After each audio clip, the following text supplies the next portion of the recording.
'Dhurandhar 2' movie చూసొచ్చిన తర్వాత ఇది propaganda, fictional లేకపోతే బీజేపీ ఫండెడ్ మూవీ ఇవన్నీ పక్కన పెడితే మూవీ ఓవరాల్‌గా చాలా బావుంది. Screen play, direction and crew acting మాత్రం చించేశారు.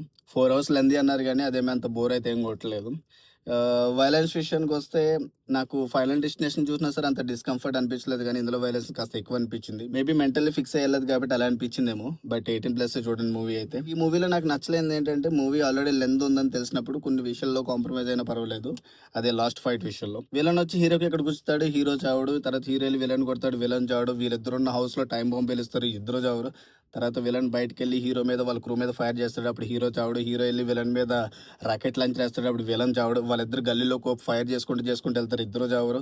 తర్వాత కంటైనర్ మీద కొట్టుకుంటారు, అయినా చావరు. సో, మన ఇండియన్ ఫిల్మ్ ట్రెడిషన్ ప్రకారం విలన్ చచ్చిపోవాలి కాబట్టి లాస్ట్‌లో చచ్చిపోతాడు. అది కూడా చాలా క్యూట్‌గా చంపుతాడు చూడండి సినిమాలో. అండ్ లాస్ట్‌లో టైటిల్స్ అన్నీ అయిపోయిన తర్వాత ఒక సర్ప్రైజ్ ఉంటదని చెప్పారు. ఒక 3 మినిట్స్ అలా ఎండ్ టైటిల్స్ వస్తూనే ఉంటాయి. లాస్ట్‌లో ఒక క్లిప్ అయితే చూపించారు. నాకంత వర్త్ వెయిటింగ్ అనిపించలేదు 3 మినిట్స్ వెయిట్ చేసిన తర్వాత. ఎనీవేస్ మూవీయే 4 అవర్స్ చూసాం. ఇంకో 4 మినిట్స్ వెయిట్ చేయలేమా అనిపించింది నాకు. అంతా ఓకే గానీ వాడు ఇండియాకొచ్చేసినప్పుడు వాళ్ళ వైఫ్‌ని కూడా తీసుకొచ్చేస్తే బావుండు అనిపించింది నాకు. మీకు కూడా అనిపించిందా? చూడండి 4 అవర్సే కదా! పర్లేదు.